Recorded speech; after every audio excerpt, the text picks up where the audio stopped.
Hola, buen día. Buenos días, ingeniero. Ni ingeniero. Empezaremos ya las clases vamos a ver del principio algunos ejemplos que tenemos resueltos aquí en clases. Vamos a repasarlos todos desde el principio. ¿Bien? Vamos a entrar con consolidación.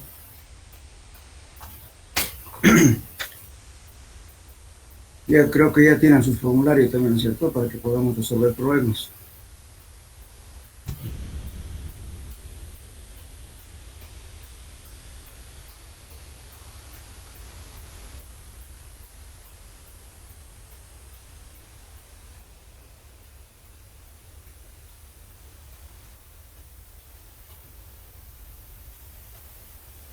Bueno, aquí el primer ejemplo de consolidación. Hallar el tiempo que se requiere para que se produzca el 50% de consolidación en el estrato de suelo siguiente. Estos son los datos. Este es K, es coeficiente de permeabilidad del suelo. Entonces este es 0.00001 centímetros por segundo. La relación de vacíos, 1.5. Este valor que se llama, a su vez,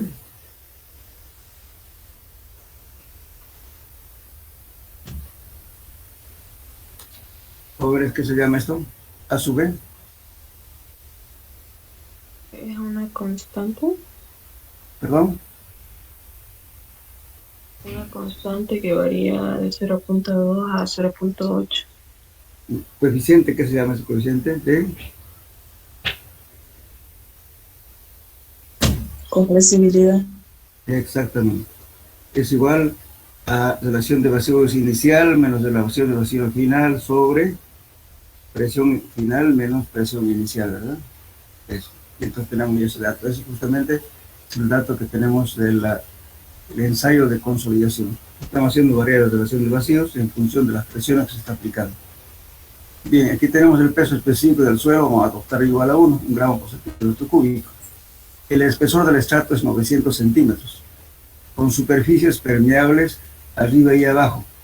¿Para qué nos interesa esto que diga si sale el agua por arriba y por abajo? ¿En qué nos interesa esto?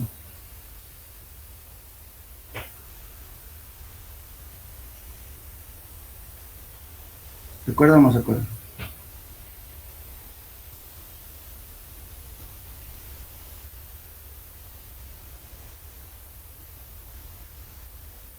Bueno, resulta que es importante, ¿no es cierto?, saber si el agua sale por arriba y por abajo, o sea, las dos caras son permeables. Cuando apliquemos la fórmula, eso nos va a dar justamente la altura efectiva, que es la altura total dividido entre 2 por las caras permeables, ¿verdad? Y también nos permite utilizar el ábaco para poder calcular el factor tiempo. Este T es el factor tiempo y este es porcentaje de consolidación. Tienen que poner su formulario, por favor, y también su ábaco. Ya. Entonces, para un estrato de 900 centímetros de espesor y dos superficies permeables, o sea, el agua va a salir por arriba y por abajo. Muy bien. Entonces, en este caso, la altura efectiva, por esta razón, ¿cierto? H es la altura total, en este caso 900 centímetros cúbicos, pero como el agua está saliendo por ambas caras, entonces consideramos 2. La presión efectiva va a ser 900 dividido entre 2, sería 400 centímetros, sería entonces el H que queda aquí, eso se llama altura efectiva. Bien, entonces aplicamos la fórmula. A ver, ¿cuál es la fórmula? ¿Quién puede decir? Busquen su formulario. Creo que está con la ecuación, como la ecuación número 173, creo que está. Vamos a ver un poquito atrás. Aquí está. Esta ecuación. Este es tiempo para que ocurra la consolidación, la relación de vacíos, digamos el suelo inalterado, coeficiente de permeabilidad, este K, esta es la altura total de la muestra, esta es las caras permeables, en este caso es 2. Este es a su vez, que es este mismo valor, solamente que pónganle minúscula aquí. Relación de vacíos inicial menos relación de vacíos inicial menos relación de vacíos final, sobre presión final menos presión inicial. Y esto sería el peso específico del agua. Muy bien, entonces de esta ecuación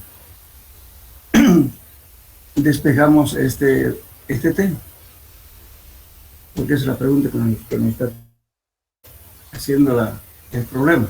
Entonces, este factor tiempo, como las caras son permeables por ambos lados, entonces vamos a agarrar este abaco de aquí. El enunciado del problema que quiere decir, ¿para qué porcentaje era la consolidación que queríamos calcular? 50.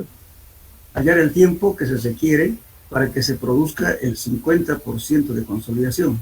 Entonces, como este abaco es válido para cuando las dos caras son permeables. Si no son permeables ambas caras, entonces no se puede aplicar a este abaco. Hay que utilizar la ecuación. Entonces aquí como tenemos 50%, aquí tenemos este valor. Entonces aquí 50% de consolidación, este es el porcentaje de consolidación. Y venimos desde acá y encontramos este factor. Este es factor tiempo, el T mayúsculo. Entonces esto nos da 0,2. Entonces eso nos simplifica el cálculo. Entonces venimos aquí. Bueno, entonces despejamos todo, entonces este es factor tiempo, no sé, todo lo demás. A ver, pongan su formulario y despejen T. Tienen ya el formulario, ¿no es cierto? Hecho, ¿no? Despejen, por favor, el tiempo de conciliación.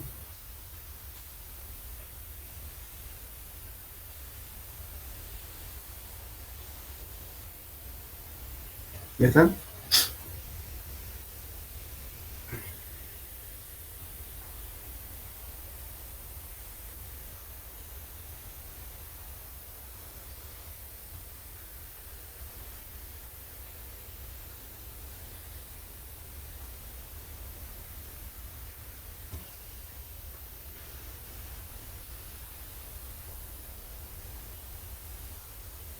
Me avisan, por favor, despejen ya de la fórmula que les mostré.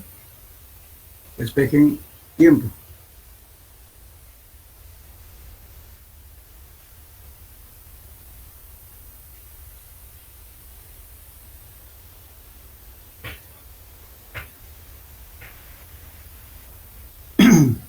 Lógicamente que aquí tienen que poner todo en la misma unidad, ¿sí? Por favor.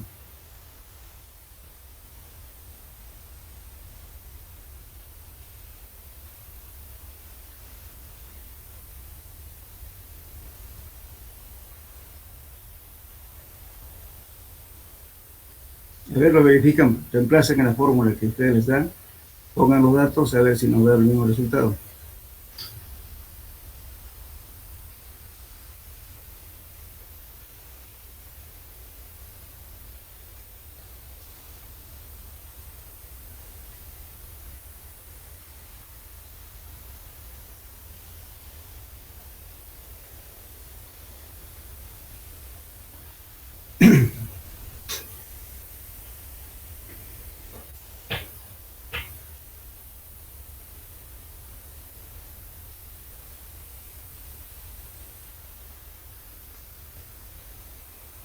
¿Ya? ¿Calcularon?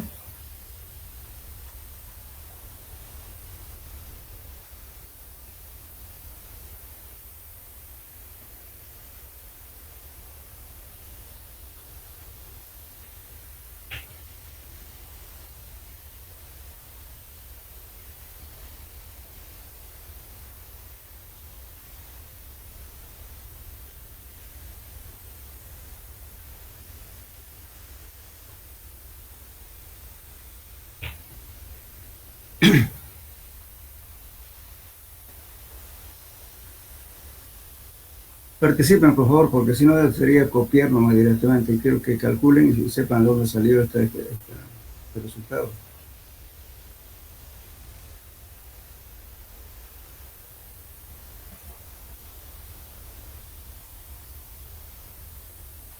Repito, de esta ecuación,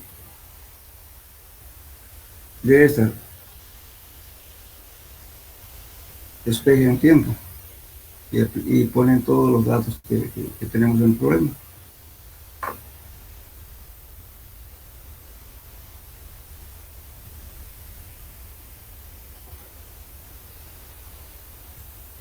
Sí, estamos en proceso, ingeniero. Ahorita le digo Perdón.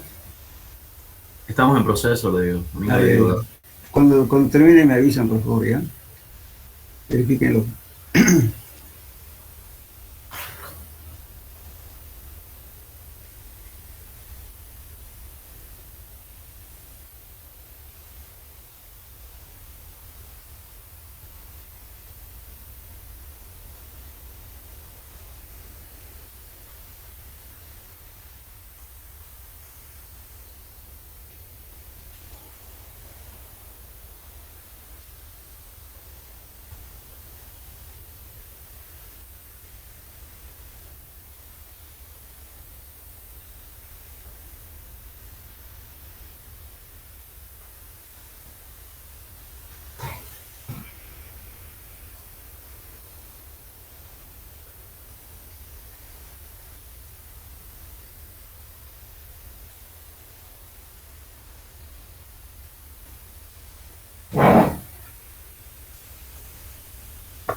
¿Cuál sería el valor de h sobre n al cuadrado?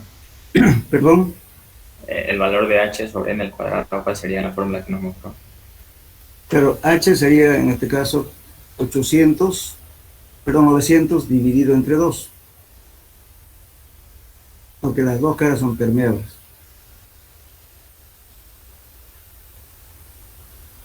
Aquí está 450, ¿no?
¿Verifica el valor o nada? me salió Ya sale lo mismo. ¿Cuánto le sale?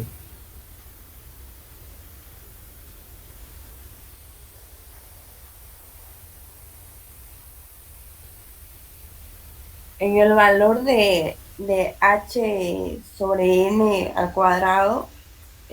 Lo pone ahí como 203, pero sale como 202, 500 y lo redondea como 203 directo. Y el resultado sale diferente. Sale un valor más elevado. Ya, vamos a verificar, por favor.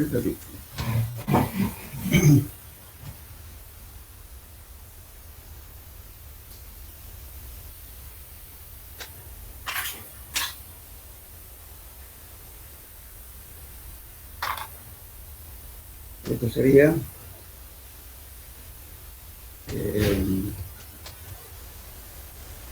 la altura total era 450 sería, ¿no? 450.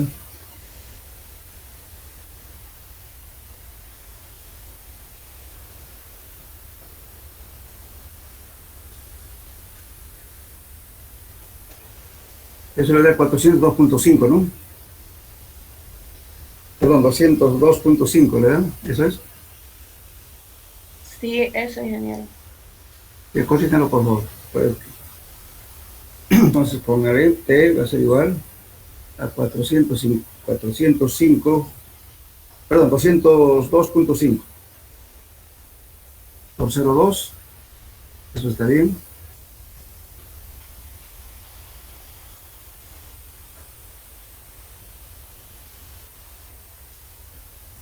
El valor de ese de 0,2 sale del ábaco, por favor.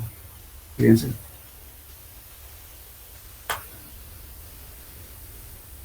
De este abaco sale este 0,2. Están entrando con 50% aquí, calculan este 0,2. Eso es factor tiempo, T mayúsculo. Que sería este valor de aquí.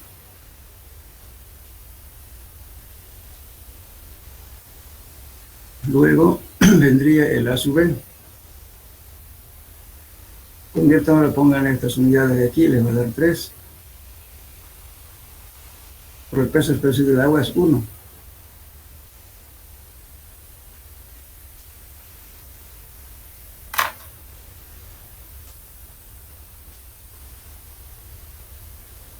Ahora este valor coeficiente de permeabilidad viene a ser este, 0.001.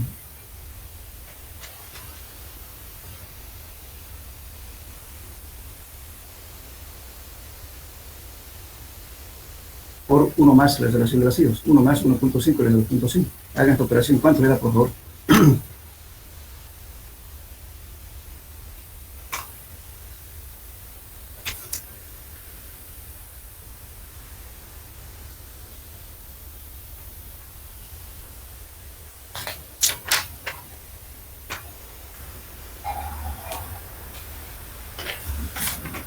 El valor de acá es 0.001 o con más cero, como está ahí en los datos.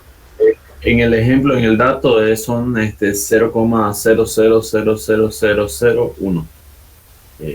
Y en el momento de pasarlo al dato está en el 0,001. No sabemos cuál de los dos usar. Porque si usamos el 0,001 sale 98,41 segundos. Pero si usamos el de 6 ceros, sale un valor muy elevado de 980 y algo. A ver, este sería, generalmente, a ver, esto sería para arcilla, digamos, 1, 2, 3, sería 1 por 10 a la menos 2, 4, 6, ¿no? A la menos 6, a la menos 7, ¿no? A la menos 7, sí. El caso de las arcillas, el coeficiente de permeabilidad varía entre 0,07 a 0,9. ¿Cuánto le da este valor? Entonces estaríamos 1 por 10 elevado a la menos 9, ¿no? 21 por segundo. ¿Cuánto le da?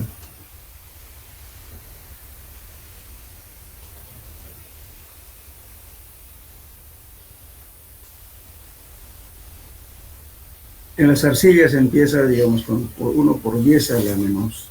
Si tenemos un limo arcilloso, va a estar entre 1 por 10 a la menos 7, y va a ser más arcilla a la menos 8. Finalmente, el valor mínimo que tienen en arcilla que se pone 1 por 10 a la menos 9. Aquí, ¿cuánto le da elevando la potencia? 1 por 10 a la menos, aquí están 2, 4, 6, ¿no? A la menos 7 sería, ¿no? Sí. Centímetros por segundo, eso está bien, es arcilla. La relación de vacío también. ¿Cuánto le da este resultado? Corrijan, ¿no? Por favor, si hay errores acá, corrijan. Lo estamos verificando. Sáquenlo con los valores que les dan. Puede ser que al pasar el limpio se haya equivocado, aprendió. Todos los datos también.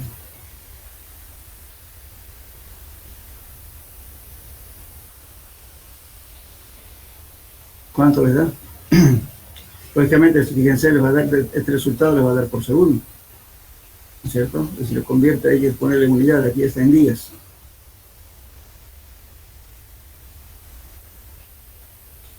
Ingeniero, a mí hace rato me dio 563 días.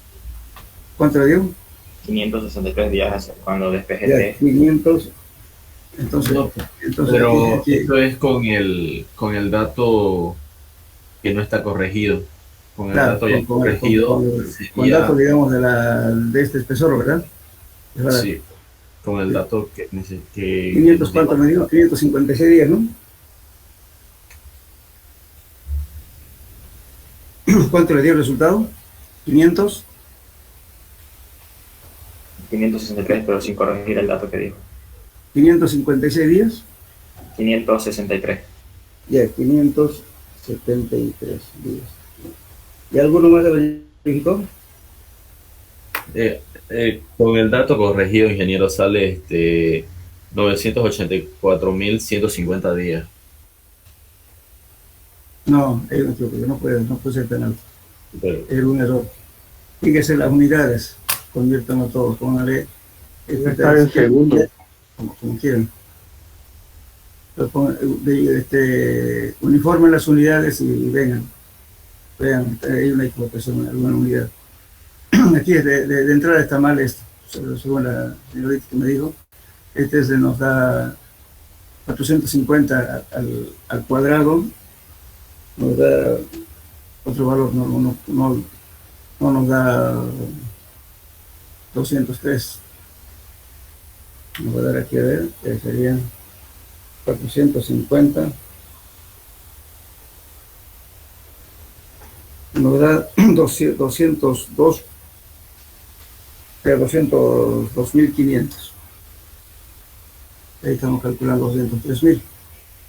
Ahí está el error, aquí, en esta parte de acá, en esta. Aquí no hay error, aquí tampoco. Este tampoco, este es de la tabla. Esto igual, conviertan la misma unidad de esto, por favor. Esta es la permeabilidad. Por 1 más relación de vacíos, 1 más 1.5, le da 2.5, esto también está bien. Vean la operación, solamente el error está aquí. Ahí.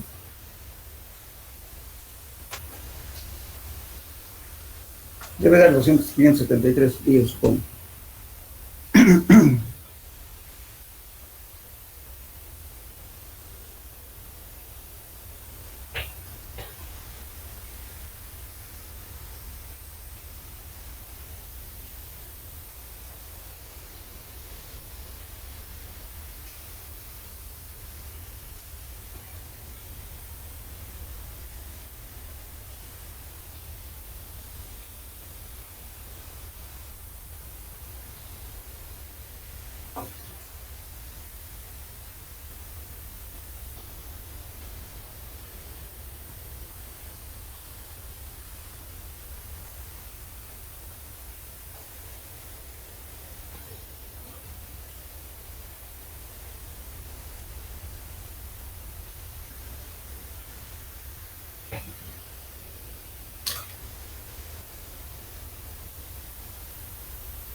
¿Verdad? 562.5, ¿no? Sí, ingeniero, 562.5. Eso es. 562.5 es el resultado, por favor, verifique. Hagan la corrección aquí, solamente el error está aquí, aquí, en la altura efectiva. Aquí el problema se redondeó, pero háganlo con el dato que le da. El resultado es 562.5, eso le da. Bien, pasaremos a otro problema.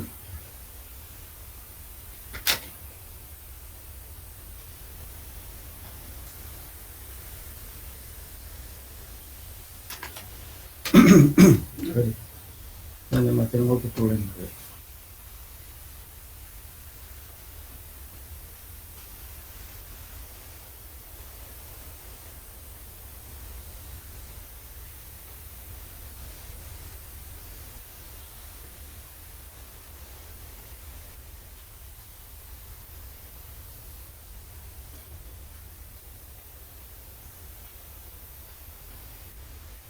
Este problema, vamos a resolver todo lo que hay aquí en el texto y después vamos a hacer otros problemas adicionales, ¿no? Aquí me está diciendo, siempre vamos a calcular justamente la filtración, el gasto. Calcular el gasto de filtración bajo una presa, ¿no? De la figura con un coeficiente de permeabilidad igual a 0.0015 centímetros por segundo y los niveles de agua sobre la base de la presa son los siguientes. Entonces nos vamos a este dibujo. Aquí aguas arriba tenemos 18.3 metros y aquí tenemos aguas abajo, tenemos 12.20. Y esta parte, que es la parte, digamos, de la camada por donde cruce el agua, donde se filtra el agua, tenemos 24.40 metros. Bien, entonces, lógicamente que aquí esta es una gráfica de Horkheimer, ¿se acuerdan, no?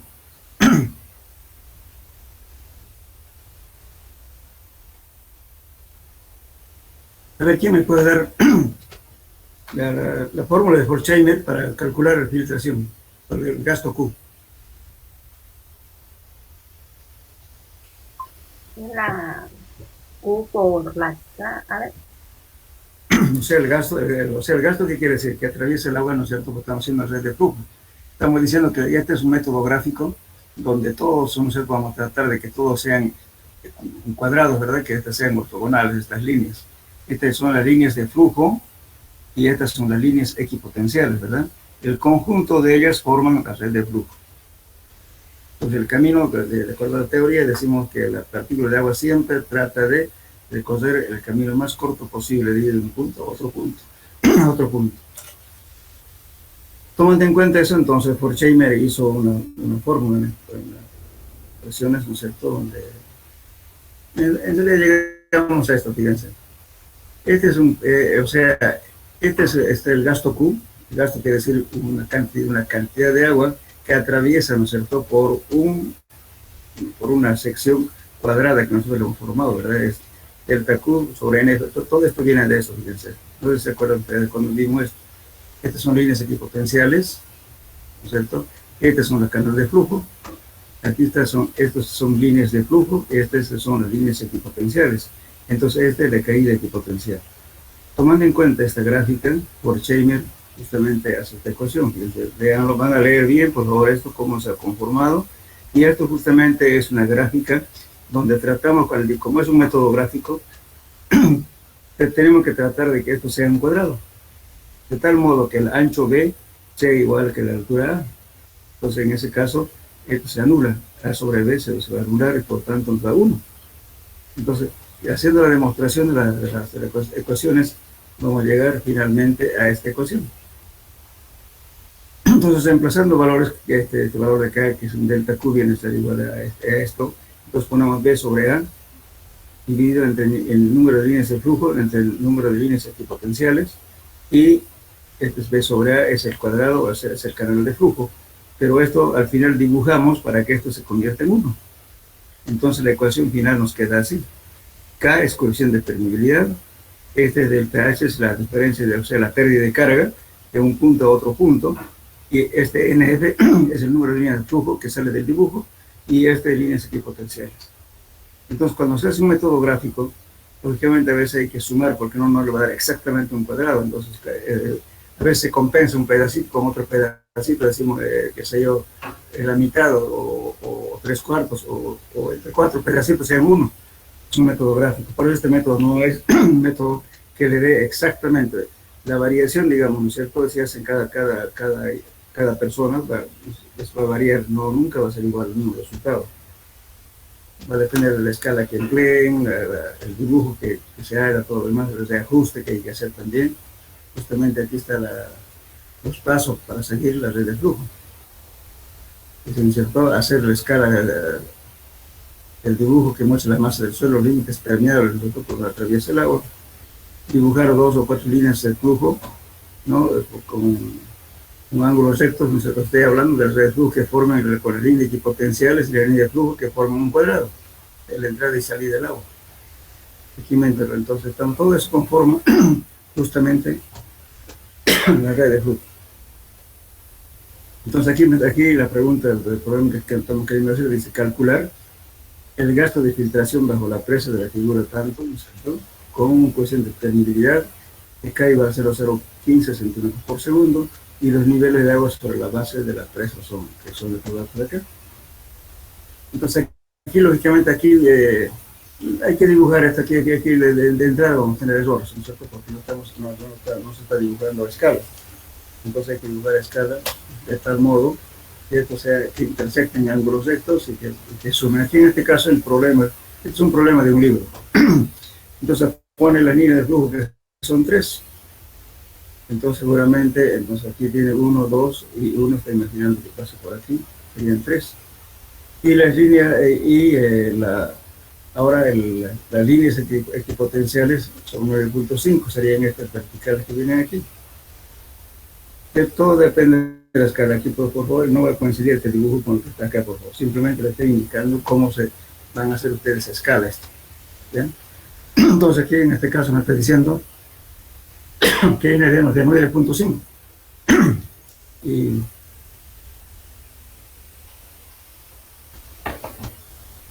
entonces, ¿qué hacemos? Simplemente reemplazamos en esta fórmula de acá. En esta. Entonces, tenemos este dato acá. Reemplazando, nos va a dar 0.09 metros cúbicos por minuto. Lógicamente que esto nos da, fíjense, nos va a dar un valor metro cuadrado segundo por metro. Este es para por un metro de faja. O sea, esta represa tiene una longitud larga, que es 259 metros. Entonces, ¿qué voy a hacer? Voy a tener que, como estoy calculando solamente por un metro, entonces tengo que tomar en cuenta toda la longitud de la presa. En este caso es 259 metros. Entonces eso me va a dar la pérdida de agua total en toda la longitud de la presa. Entonces lo que estamos calculando aquí con esta fórmula es simplemente por metro. Entonces por eso nos da aquí metro cuadrado segundo por metro. Entonces si multiplicamos por toda la longitud ya nos va a dar metros cúbicos por la unidad que queramos. Aquí estamos directamente dando metros cúbicos por minuto. Entonces esto sería la pérdida de agua en toda la longitud de la presa de 0.9 metros cúbicos por minuto. Y también esto nos permite calcular, por ejemplo, cuánto de agua va a perder por filtración en un año, por ejemplo, o en 6 meses. Generalmente las presas a veces cuando no hay lluvia, lógicamente que va perdiendo por filtración y también por evaporación. Entonces, por filtración, cuando la presa si está ubicada en una zona donde tiene, digamos, por ejemplo, a las partes laterales puede haber roca fracturada, en ese caso de alta pérdida. Entonces, es lo que hay que calcular. Cuando se hay excesiva pérdida, entonces hay que hacer tratamiento en la presa, en las partes laterales, inyectando lechada de cemento o, en su defecto, arcilla desloculada, que se puede echar para tapar los agujeros, de tal modo que haya menos filtración. Pues en este caso aquí aplicado 0.09 metros cúbicos por minuto en toda la longitud del ancho de la presa, que es de 259 metros. Eso sería una aplicación justamente de Colchane. Lógicamente a veces no es tan exacta esta gráfica, porque muchas veces puede ser que esta presa no tenga esta forma. De repente tiene un dentelloma que leía un poquito difícil hacer las gráficas, pero se lo manipula de tal modo, tratando siempre que nos den estas mallas así, que sean cuadradas, para aplicar la forma. No es un método exacto. Bueno, después tenemos otro ejemplo.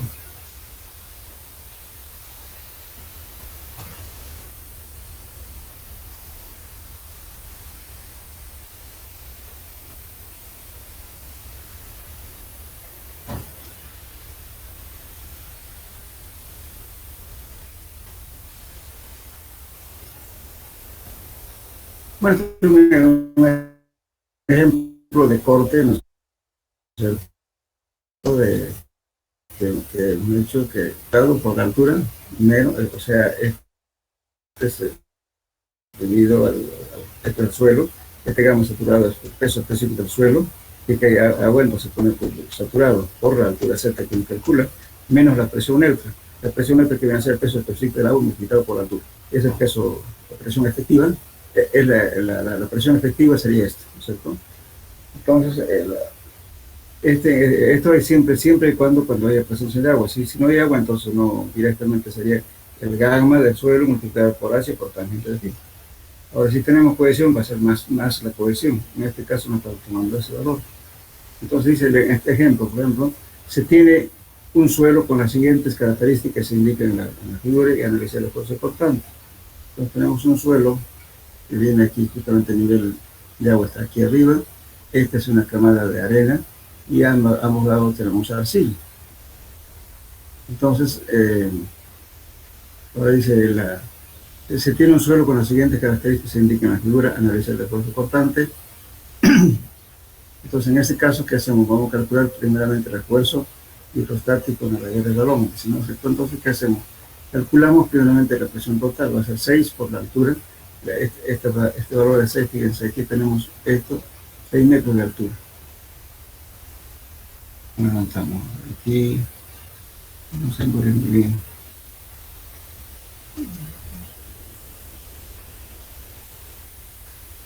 Nivel de agua, tenemos arena.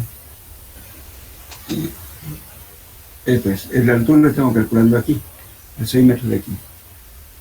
Entonces este peso específico equivale a 1.707 kilos por metro cúbico, y esto de la arena mide 1.800 kilos por centímetro cúbico.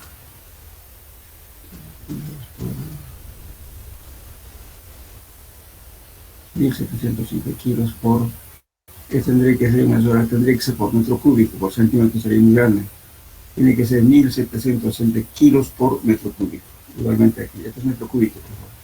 Igual que aquí, no es horas, no es centímetros cúbicos, es metro cúbico. Bien, entonces, tengo que calcular 6 por la altura, que es 1.780 kilos por metro cúbico, más 0.50 por 1.800. Total, nos va a dar la presión total de 11.580. Estamos calculando en este punto de aquí. Entonces, este 1800, estamos, toda esta cámara está aquí. Entonces estamos calculando aquí y luego nos hacemos, vamos a ver cuál es la presión efectiva y la presión neutra, que viene a ser 11 por 1000. Este es peso específico del agua, 11 es la altura, y 1000 es el peso específico del agua. Entonces tenemos 11 que es la altura de aquí, el nivel de agua tenemos acá. Entonces aquí hay un empuje del agua. Pues por eso estamos tomando toda la columna de agua, que es 11 por 1000. Esa es la presión neutra. Viene a ser esto, 11.000. Entonces la presión efectiva viene a ser la presión total, que viene a ser esto de acá, menos la presión neutra, que es 11.000, entonces da 580 kilos por metro cuadrado. Bien, entonces el esfuerzo cortante, en este caso presión efectiva para el tangente de aquí. Entonces si aplicamos esta fórmula, ¿no es cierto? Si es arena, ¿qué va a pasar? La arena generalmente, ¿no es cierto? Perdón, la arcilla, el ángulo de fisión interna es aproximadamente 0. Entonces vamos a tener que esa arcilla, vamos a tener aquí por tangente de phi, entonces casi 0. Entonces este valor se nos hace 0. Y por consiguiente, hay falla justamente por ese problema, ¿no? Más que todo por la presión que tenemos aquí de la presión efectiva. Y tenemos la presión neutra por la columna de agua, entonces aquí vamos a tener una falla en este punto. Entonces, lógicamente, si calculamos la presión, digamos, en este punto, que va a hacer que la presión, o sea, el esfuerzo cortante aquí se nos anula. ¿Por qué? Porque tenemos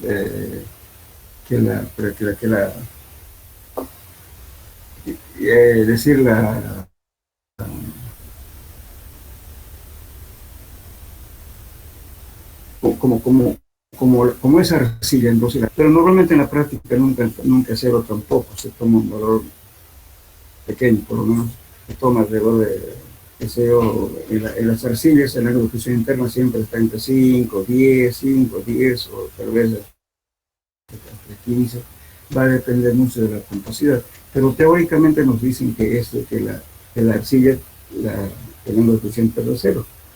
Es 0 cuando realmente la arcilla está seca, porque ahí siempre existe un valor. Por eso, al menos yo digo, ¿no es cierto?, por la humedad que es natural que tiene el suelo, no se puede encontrar 0. Pero justamente en esta ecuación dice, en este problema, el autor que pone, dice, ¿no es cierto?, sí, phi es 0, y aproximadamente sabemos que toda esta operación que estamos calculando, el esfuerzo cortante, se nos hace 0. Y por tanto, el suelo no soporta el esfuerzo de corte, por tanto hay una falla. Por eso problema. Porque esto es una tangente de 0, 0. Y multiplicado por 180, 0 es 0.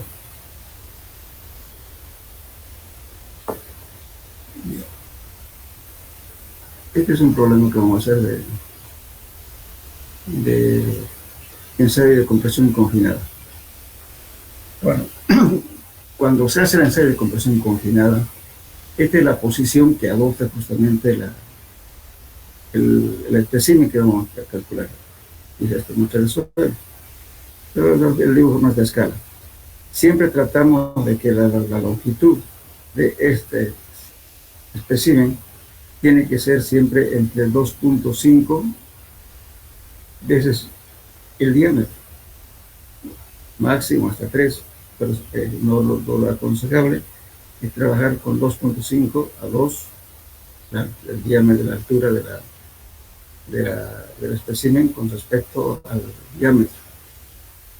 Si lo hacemos muy largo, es decir, ¿no es cierto?, va a haber un efecto de pandeo, es decir, la presión que le estamos colocando con el pistón está aplicando la plancha metálica aquí, que está aplicando una carga, esta es la piedra porosa y le siente el suelo, y apretamos, si fuera muy alto aquí se nos va a deformar.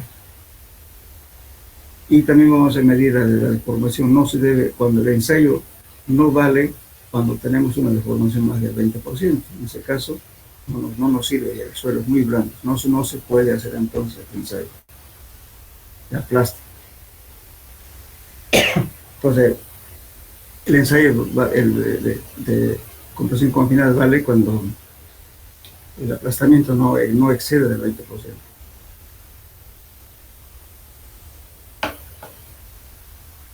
Bueno, aquí tenemos una prueba, un ensayo real que se ha hecho con los datos de la muestra. Límite líquido tenemos esto, límite plástico tenemos. Entonces la índice de plasticidad va a ser 37.3 menos 19.8. El área de la muestra inicial, la longitud inicial, o sea, la altura de la muestra inicial. Lógicamente, este A, para nuestro cálculo, vamos a tomar, ¿no es cierto?, que la compresión, el valor Q sub U es igual a una fuerza dividido entre el área. Pero esa fuerza es la presión que vamos aplicando a cada instante de carga, dividido entre el A', porque también, como le estamos aplicando una carga aquí, mediante una prensa, entonces, ¿qué pasa? Se va aplastando, lógicamente va disminuyendo, entonces la altura también, al aplastarse, lógicamente hay una variación de área. Por eso estamos tomando A', o sea, la deformación para cada instante de carga. Entonces tenemos una deformación permanente, por eso vamos a trabajar P' dividido entre A'. Eso es lo mismo en la teoría en suelos. Entonces aquí tenemos contenido de humedad 14.5. Este es el anillo de carga. Cada división del anillo vale 0.34 y logramos equivale cada rayita de división en el espesómetro que se va midiendo cuando el anillo se está deformando. Tenemos el peso unitario, que este no es más que el peso dividido entre el área, ¿cierto?, del espécimen. Entonces nos va a dar, entonces el peso unitario nos va a dar, o sea, este es peso sobre volumen total, entonces el diámetro por la altura es el valor, y su peso nos da este valor, peso unitario. Bien, entonces lo que hacemos es llenar este formulario. Aquí estamos, esta lectura de polímetro estamos diciendo, ¿no es cierto? Entonces, ¿qué estamos midiendo? Entonces, estamos midiendo estamos aumentando la cosa. Prensa. En esta prensa. Esta es una compresión confinada. Aquí está el espécimen. Este es el anillo de carga. Y este es el que mide la deformación cuando se va aplastando o se va disminuyendo, digo, no aplastando, sino disminuyendo a la altura cuando aplicamos la carga, este extensómetro. Entonces, este mide las deformaciones de la probeta. Y este extensómetro mide la deformación del anillo y eso lo transforma en kilos o libras. Entonces, ¿qué es lo que vamos a medir? Justamente vamos a ir anotando para cada instante de carga, vamos anotando lo que está deformando el anillo para obtener cuál es la carga que se está aplicando a esta probeta. Y también vamos a ir midiendo esta deformación de acá para calcular justamente el A'. Esos datos que vamos a obtener mediante el laboratorio. Y esta es una prensa, no es una prensa hidráulica, sino es una prensa con manivela, o sea, con engranaje que nos va girando y le va dando la velocidad constante, ¿no? En cambio, el gato hidráulico, subimos la palanca y empezamos a apretar, ¿no es cierto?, para ver la presión, pero en el momento en que se acabó, digamos, la palanca llega a un fin, y luego otra vez subimos la palanca, hay un desfase ahí, entonces no hace bien la gráfica, por eso no se utiliza para hacer estos ensayos una prensa hidráulica, no tiene que ser de movimiento continuo. Prácticamente ahora ya hay equipos modernos que ya vienen ya con un aditamento que da una velocidad constante. En este caso, este gato es con engranaje. Entonces, con esta manivela va dando y aplicando la carga en forma constante. Bien. Entonces,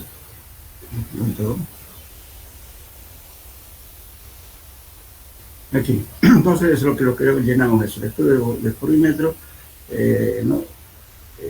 Cada división es 1 por 10 a la menos 2, o sea, el polímetro de carga.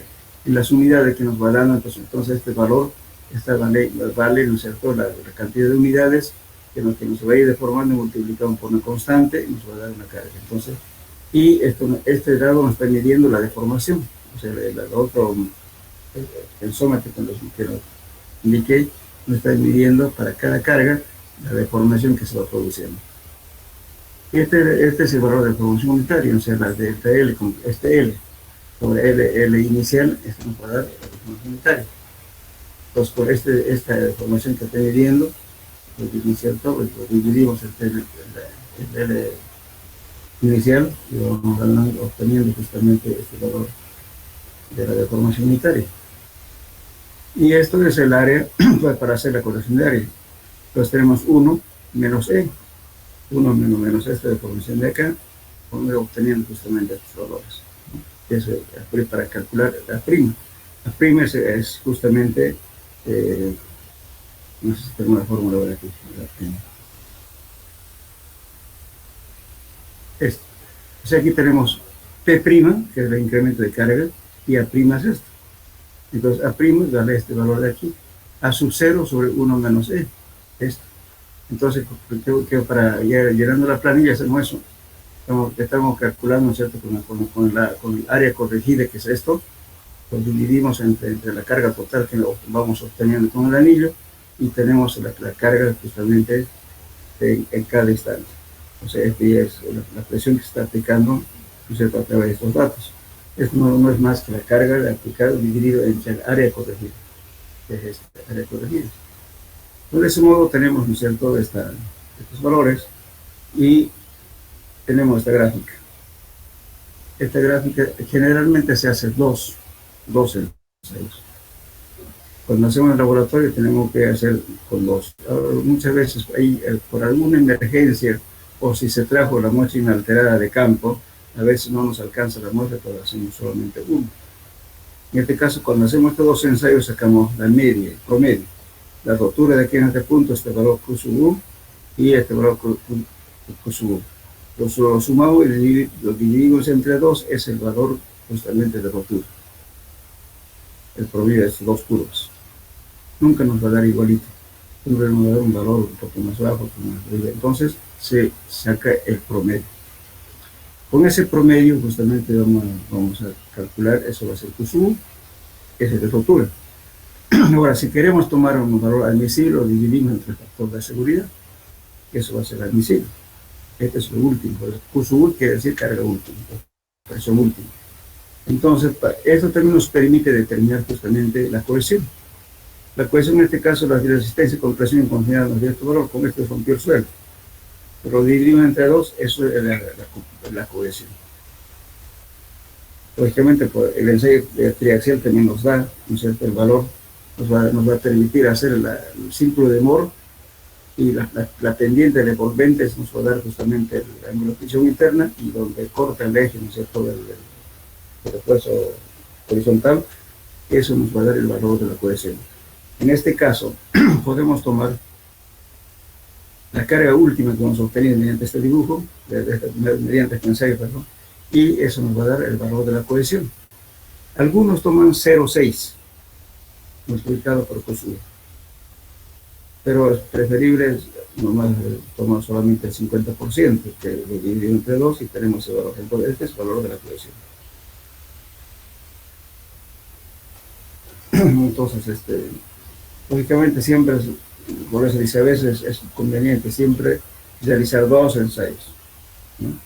Pero a veces, aquí en este caso se tomó de un solo ensayo del mayor, que es 101.50 de presión para 130, como uno, pero deberíamos tomar la suma de de dos planillas, la suma de los dos y de ahí que toma la media. Ese sería entonces el ensayo de presión inconfinada en laboratorio. ¿Alguna duda, jóvenes, de esto, de este ensayo?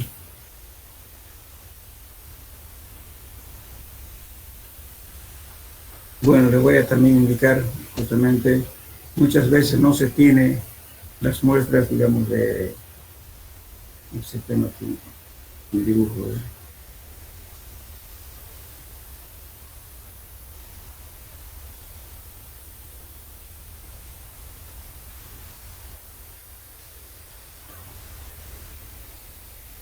Bueno, aquí tenemos justamente, si ustedes traen una muestra de campo, no van a traer, no siempre va a llegar un cilindro, puede ser un cubo.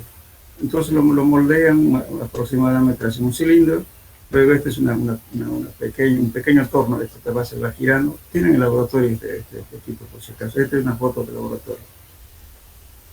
Y entonces va girando esto, entonces acá tiene tres varillas, ¿no es cierto? Acá se cruza con una varilla, que en realidad viene como igual que ese aparato para tocar el violín, lo mismo. Entonces hay una varilla forma un semicírculo y luego se atraviesa con un alambre bien fino. Entonces vamos justamente con el apoyo de esto, vamos cortando y vamos a hacer justamente el cilindro en el cual vamos a aplicar el ensayo de compresión confinada. Lo que moldeamos. Este torno igualmente como este es para previo, para hacer el corte más grande, pero después de eso ya esta muestra que se obtiene de un poco mayor de diámetro, entonces lo colocamos esto y al final moldeamos el diámetro si queremos moldear. Este es un tornillo para hacer el espécimen. Ahora, cuando sacamos muestras inalteradas del campo, entonces utilizamos el tubo Shell. El tubo Shell es un tubo de pared delgada que tiene aproximadamente 1.5 milímetros de grosor y con eso se hinca al suelo y se sacan las muestras inalteradas. Y luego se recupera esas muestras y se somete a compresión. Pero muchas veces esas muestras no permiten hacer los ensayos. Pero en cambio, cuando lo moldeamos en laboratorio, podemos hacer los ensayos para tomar la media.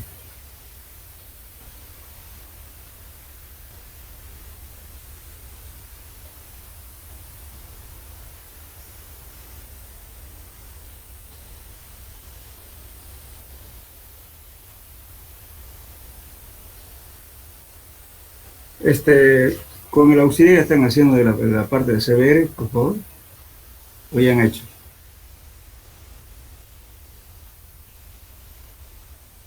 Hola. Estamos haciendo, ingeniero. Están haciendo, ¿no? Bien. Bueno, entonces ¿para qué vamos? Si están haciendo, supongo que ya lo entienden. ¿O quieren que les explique?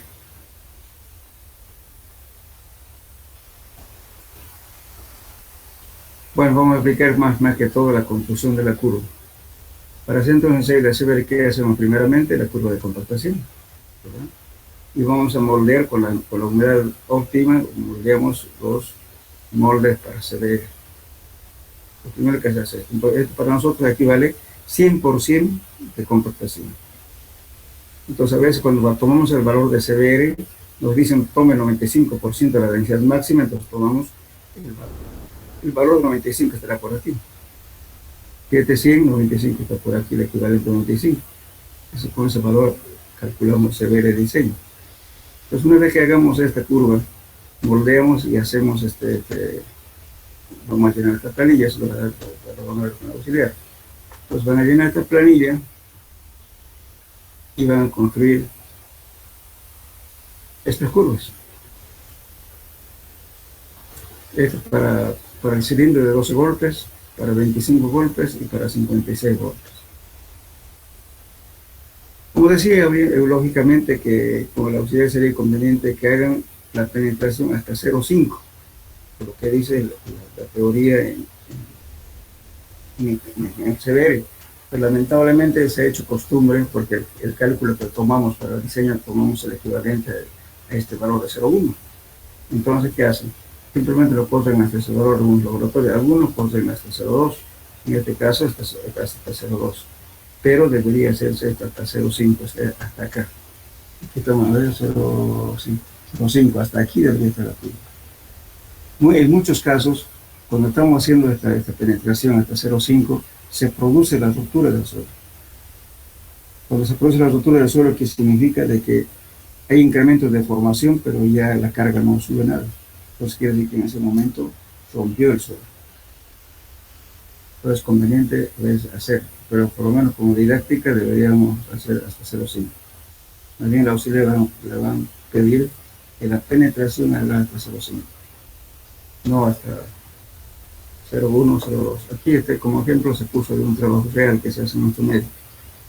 Entonces por eso que a veces uno, bueno, como calculan esto por rapidez, hacen solamente hasta, algunos laboratorios solamente hasta hacen 0,1 nomás. Algunos hacen hasta 0,2. Pero ¿cómo se grafica esto, fíjense? Este es el resultado que obtuvimos de esta planilla, ¿cierto? Los valores. Vamos a calcular justamente este valor.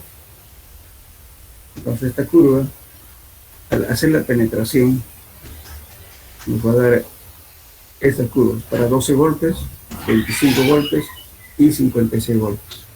¿Ya? Entonces, ¿qué es lo que ocurre?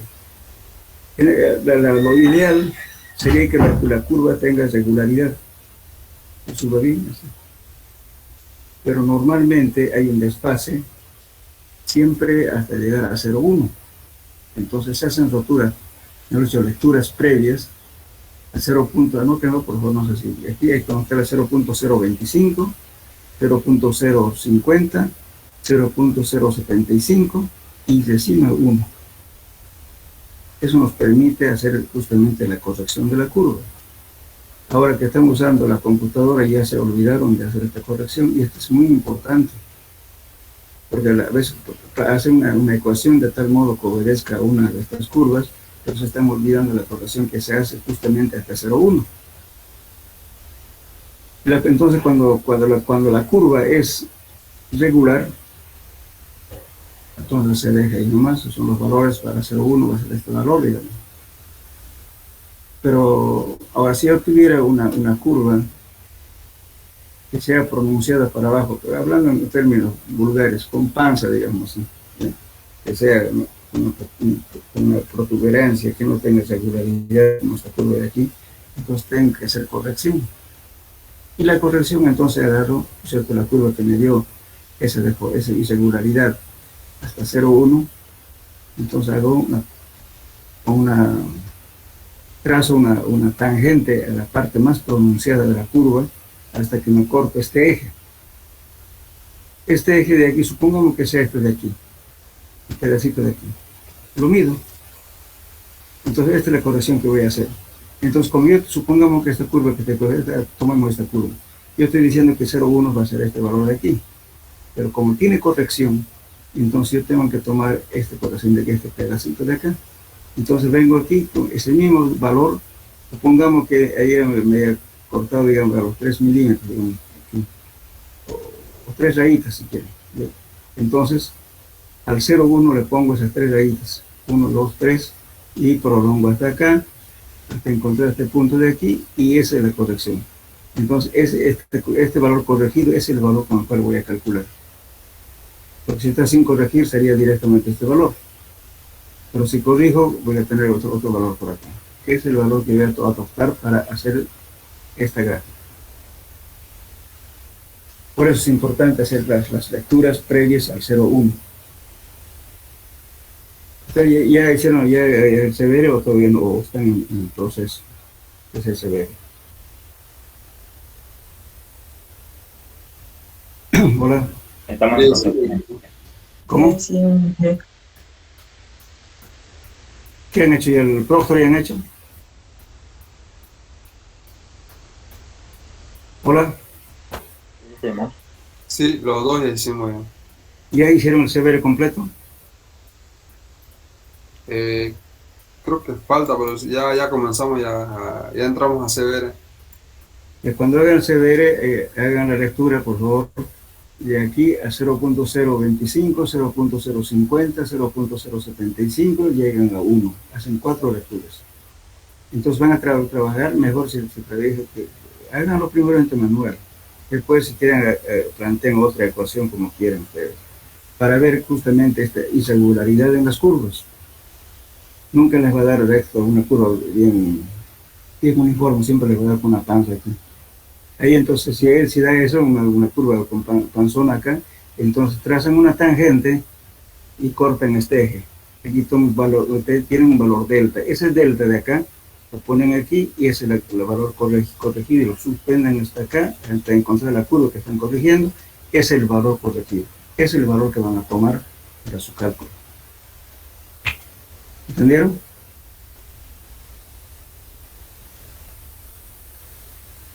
A ver, díganme, pues, si no entendieron, lo vuelvo a repetir, pues no se callen. ¿Entendieron lo que les expliqué o no?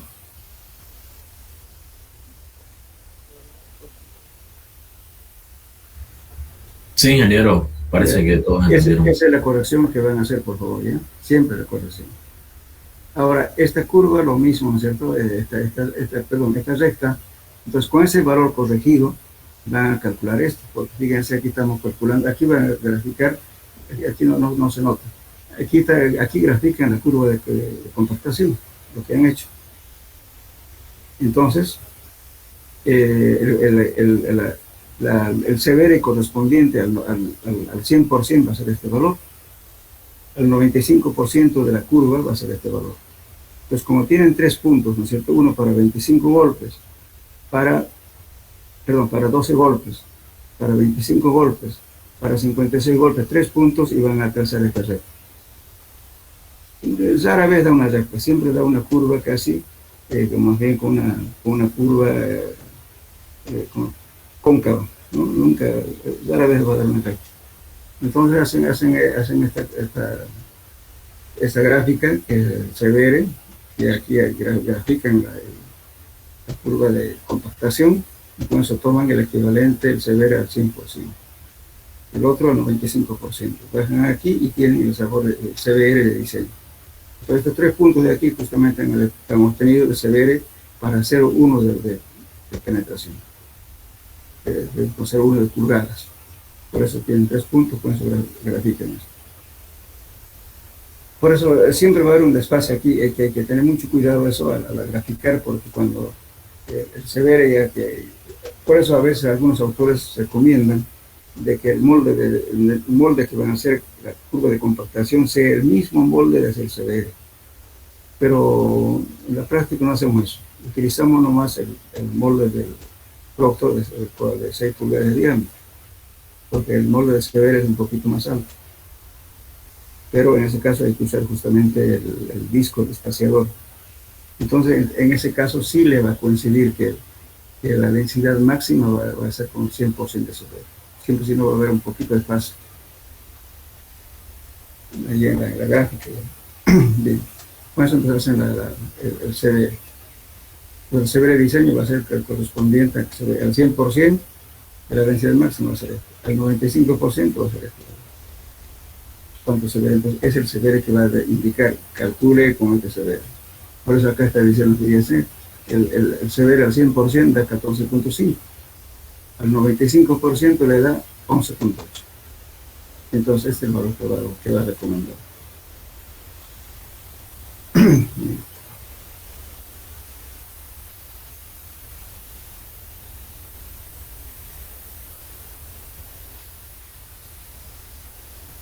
¿Podemos continuar o tienen clases?